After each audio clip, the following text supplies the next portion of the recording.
This screencast is the first in a series that provides an introduction to electronic field data entry for universal waste surveys and building recycling by use of a tablet computer.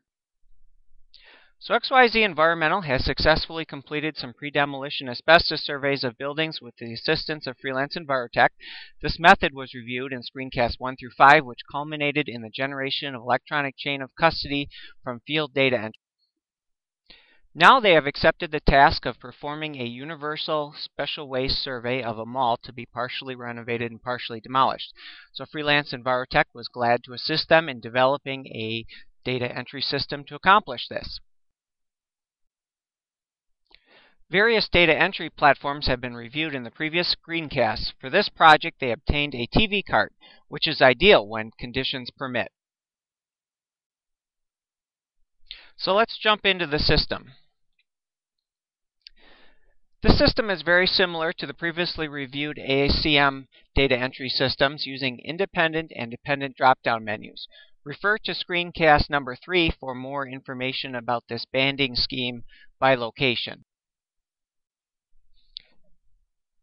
So we begin by entering our location information by drop-down menu, and the tenants have been pre-entered to make things easier.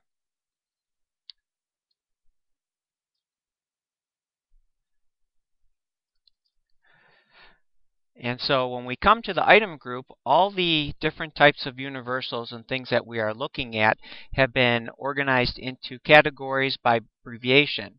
So for example, if we're looking for batteries, we would select BAT, and then the secondary menu of items would just pull up different options for batteries.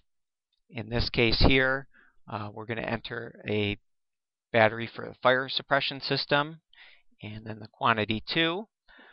Moving on, in the stockroom as another example, let's say we see drinking fountain, so that's under the CFCs, and then we pull up in the list of just the CFCs, drinking fountain, and the number. So for this item group cell menu here, which are just these abbreviations that I came up with, that are just to shorten things up and make it a little easier on the eyes, based on what a previous employer of mine liked to use in the past. It's very easy when you encounter something that has not been previously entered to jump into the has menus here and just enter it under the corresponding abbreviation to get it to fall into these drop-down menus.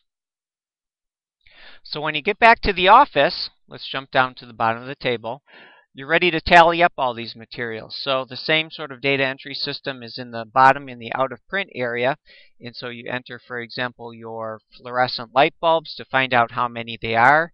You go up here and you filter out all your fluorescent light bulbs, and then you have your total here generated by the subtotaling formula, 2,560. Now keep in mind that's a subtotaling formula that's going to change as you go down this list and add things. So what you do is you right-click, copy, and then right-click, paste special values. And that will hard code that quantity into that cell there, because this again is a live cell and it's going to change. So let's go on. For example, the next thing we want to tally up is PCB light ballasts. So we put that in. We filter out for light ballasts. And as you see here, our formula above has changed for the fluorescent tubes. That's why we did this hard paste here. So we're going to do the same thing here. Copy, right-click, paste special values. And so we're going to use these numbers here to tally up our numbers for our hazmat specifications. So, in conclusion, this system promises to serve you well in inventorying large quantities of various materials to be removed from the Type 3 demolition waste. Thank you for your interest in improving universal and restricted waste surveys. In the next screencast, I will review a more advanced system that includes a method for tallying building recycling materials.